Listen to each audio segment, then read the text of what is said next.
Gather around as we spill the tea on cybersecurity. We're talking about the topic in a way that everyone can understand. I'm your host, Jara Rowe, giving you just what you need. This is the Tea on Cybersecurity, a podcast from Trava. In this episode of the Tea on Cybersecurity, we're talking about privacy and security certifications, aka the badges of honor. But if you're anything like me, you probably think that these certifications are all the same. But I'm here to tell you that during my research, I learned that they are not. And in this episode, we are going to talk about the differences between the two. We'll break down the differences between these certifications and why they matter in today's digital landscape. But as we know, I am not an expert, but I have one of my favorite experts with me today. Hey, Marie. Hi, Jara.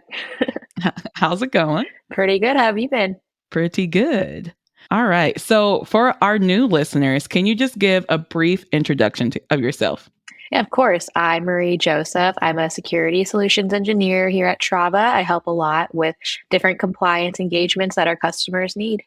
Fantastic. So before we dive into the difference between privacy and security certifications, let's discuss the difference between privacy and security in general. Security is all about the protection of your data, while privacy is determining how your data is being used. Privacy is about how data is being used. I honestly did not know that. Mm-hmm. Okay, so what is a privacy certificate? When it comes to privacy, it's not really certificates necessarily that you're getting. It's more of an assessment, letter of attestation. In some cases, it might be a certificate, but it's not usually what I see. A lot of the ones you probably see are GDPR, which is the EU's version of privacy. And the bigger one in the US is California's, which is the CCPA, and CPRA is the newer one that just came out about a month ago, where it is updating the privacy laws. And another big one you also probably see is HIPAA. Awesome. Okay, so what is a security certificate? So it's the same as security that I mentioned before. It's about protecting your data. So you get audited on that. That one is an actual certificate that you have to go through a third-party official auditor. Typically, you'll hear ones in the SaaS world like SOC 2, Type 1, and Type 2, ISO 27001, NIST, FedRAMP, CMMC, just different ones. And those are decided by different governing bodies. Okay, cool. So I definitely understand the difference between privacy and security now. And I also understand that privacy isn't necessarily a certificate, but I also understand that people confuse these a lot. So what are the main differences between like the privacy and then security certifications? So I always see when it comes to the security ones and privacy is part of security. So if you're looking at it as like a giant pie, privacy fits into that to make up all of security. It's just one of the different mechanisms that you can view security as a whole. So why do you think people like confuse them or like even interchange like privacy and security? I think it's because they're just paired together so often. You don't really hear them split up in a way just because they go hand in hand together. And it just what makes up the cybersecurity aspect. You hear both in software, like in tech talk all the time. So it's just really hard to differentiate the two because technically you'll need both at some point. Okay, I got it. So I know you were talking about like privacy things like GDPR, CCPA, and then CPRA. Are there any other like general things in that category that most people would possibly hear? When it comes to privacy, typically you might hear, because right now a lot of states are making their own state regulations when it comes to privacy. So Indiana just came out with their own about a month ago too. It's based off of California's. Most states are based off California's. There's one for New York, there's one for Colorado, Virginia, and you just keep seeing more and more getting passed through their state legislation. But typically you don't hear too many other ones. Okay, so which one do you typically like help customers with or that you like have the most experience with? Equal for GDPR and CCPA. And CCPA is specifically for California. Yep, for California residents. California residents. Fantastic. So, what are the most common security certifications available? The most common ones are SOC 2 and ISO 27001. You see most SaaS companies go for those. And then there's other ones if you're going for more of a government certification. That's when you Mhm. typically hear like FedRAMP, CMMC, or NIST. FedRAMP, CMMC, and NIST. Yep. Got it. Are these all acronyms? Yes, they're all acronyms. Don't ask me what all of them mean because they just get jumbled up in my head. I won't, I won't ask you. Thanks. You're welcome. So you briefly touched on this, but like, how does all of this relate to cybersecurity? Basically, all of these frameworks are putting cybersecurity best practices in kind of a list. So it's the organizations that create them. It's a different governing body that creates each of these, and a different person Mhm. that publishes these lists. So it's their own list of best practices that they think is the best standard that a company should go by. Every list is a little different. It's kind of like writing a paper in school, like everyone has to do it a little differently to not have plagiarism in a way. Some are more in depth, some are more simpler in terms, but I mean, no Mhm. certification is necessarily simple to get because it is a lot of work for any of them. But some of them can be pretty lengthy. So, kind of going back to that aspect of a pie, the privacy piece really fits in to security as a whole. So it's just Mhm. what your company needs, and that's how it relates to cybersecurity. Awesome. So that leads me to my next question. If I were like a business owner, a startup founder, why would I need one of these certificates? And then, like, what are the benefits of that? The biggest benefit and main reason you want it is for business prospects. You'll start getting bigger contracts and keeping larger clients as you get Mhm. certifications because your clients are taking on your own risks.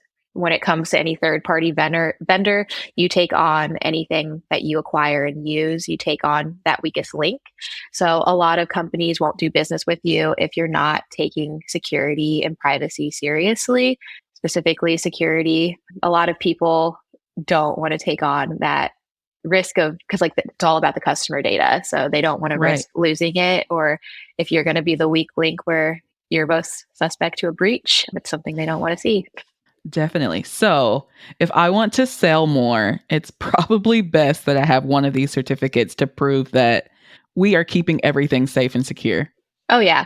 Awesome. All right. So, you briefly talked about how these are like is a lengthy process. So, what does the process look like? You can pick your favorite certificate and like let's just go through that process. Okay. Yeah. It's honestly pretty general for any of them. So I'll just give you the high level Perfect. of what it looks like when I go through any of them.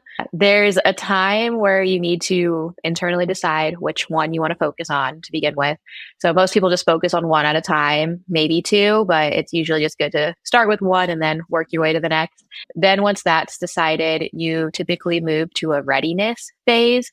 And this can take about 3 to 18 months. And this is where you'll work on your policies, processes, and procedures and implementing any technical controls that you need to do. And that, yeah, like I said, that'll take 3 to 18 months typically. And then there's the audit itself.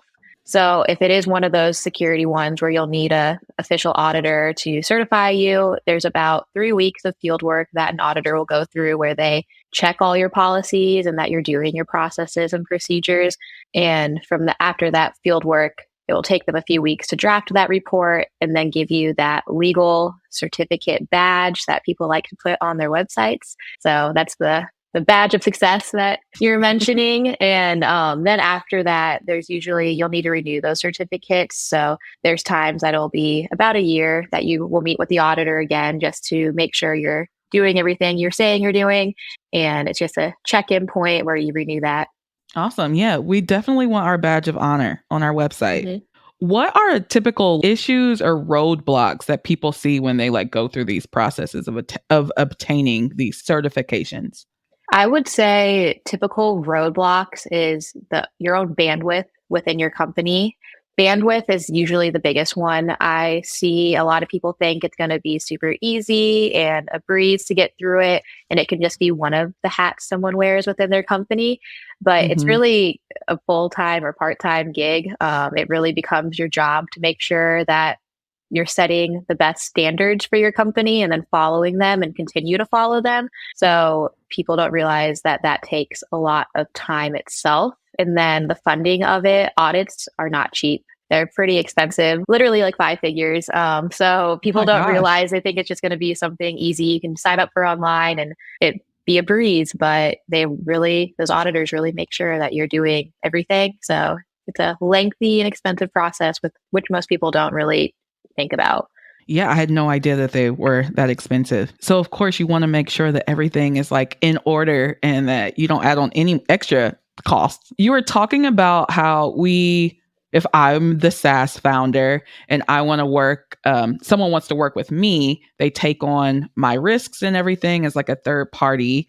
So if I want to flip that and I want to work with a company, how do I verify that they have a privacy and or security certificate aside from the badge of honor on their website? How do I verify that? So there's different ways you can go. It's published in different places online. So usually a quick Google search, you can find it, and Okay. you can go through like auditor websites themselves and you can look them up by their company name and it will prove that they have that. Or you can Mhm. also just ask the company to send you their report themselves and they'll send the summary of the audit and or like a letter of attestation if it's not something that's published online. Okay, cool. I believe you've already answered this question previously while you're answering another question, but I'm just going to ask again so it's nice and clear. How do privacy and security certifications relate to compliance with regulatory frameworks like GDPR, HIPAA, or CCPA? They all have some security best practices within their frameworks. Those specific ones mainly focus on privacy. So it's about protecting your data and determining how your data is being used. So it falls into that bigger security piece. HIPAA is a good mix of both security and privacy and focusing on those different controls.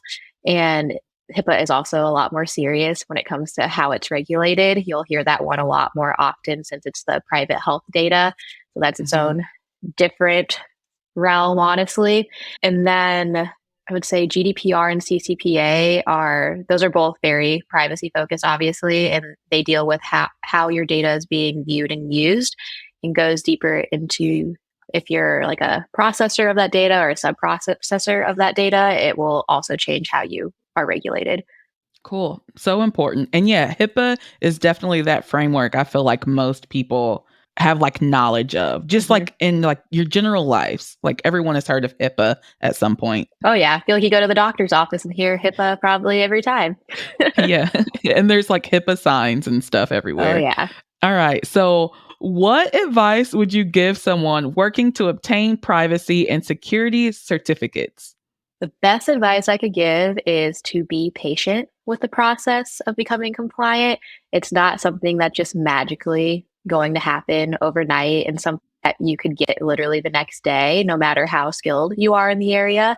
So I would say take the simple steps of getting there, take each step going up the stairs, because you're putting in policies, processes, and procedures that your company is going to go by probably for a long time and probably Mhm. only tweak a little bit per year.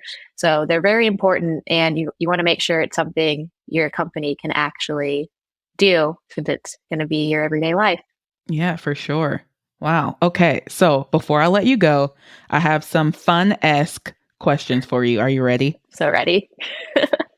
All right. If you could hack into any fictional character's computer, whose would it be? That's a good one. I would say Tony Stark. So Iron Oh, Man wow. from the Yeah. Marvel, yeah, because I just feel like he's a genius, and he's probably the first guy that came to mind when I thought about technology, and who I would love to just pick his brain. I understand that one. I can agree with that. All right. So, second, what's the worst cybersecurity mistake you've ever made? Like you personally? Yeah, I would say just growing up, not using the best passwords, like doing super easy ones and having the same password for almost every website. Definitely fell under that. And then I also still, like, not still, but until like about a few years ago when I really got into cybersecurity, really hated multi-factor authentication. Every time I'd have to use it for school, I was like, wow, this is just a waste of time. And now I really understand the importance of it. I also understand the importance of MFA now. I did not previously, but I get it now. Uh-huh. All right. Final question of this fun round. What's the weirdest thing you've ever found on someone's computer during a security audit? I would say not weird, but funny. At one point, someone was trying to share credentials with me to view something for a security audit. And instead of sharing a text file, they shared an R2D2 image from Star Wars. And I was really confused of what I was receiving and honestly thought I was being hacked. That's hilarious. I love it. All right, Marie. Well, as always, I definitely appreciate your knowledge. But before I let you go, do you have any other advice that you would like to give someone about cybersecurity in general? I'll emphasize the being patient with the process in general of putting any cybersecurity or privacy into place. It is not easy. And like I mentioned before, this is something that's going to be really important to your company internally.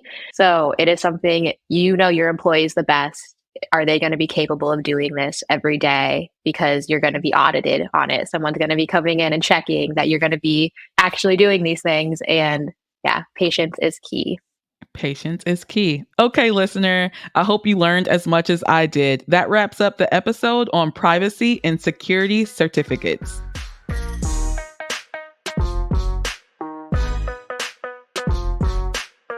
Now that we've spilled the tea, it's time to go over the receipts. And the tea was definitely hot when it comes to these badges of honor. So the first receipt that I have is, what is the difference between security and privacy? So security is all about the protection of data, and privacy is about how the data is being used. The next thing I took away is that privacy really isn't about receiving a certificate, but you can receive a letter of attestation that just proves that you meet these privacy needs. Another receipt that I have is that bandwidth and funding are common roadblocks in this process. If you are a SaaS founder and you are wanting to get these privacy and security certificates, you may want to make sure that your funding is in order and that you actually have the bandwidth to go through the process. And it doesn't mean necessarily hiring an extra team member at this time, but it could be like partnering with like a cybersecurity expert company or something along those lines. And the final thing that I took away is like getting these certificates is a lengthy process. So you also need to be aware and don't think it'll happen overnight. It may take a couple of months to a year to even be able to say that you are certified and that you received everything you need to say that you are complying with privacy and security measures. I hope you learned as much as I did in this episode. And that wraps another episode of the Tea on Cybersecurity. And that's the tea on cybersecurity. If you like what you listen to, please leave a review. If you need anything else from me, head on over to Trava Security. Follow wherever you get your podcasts.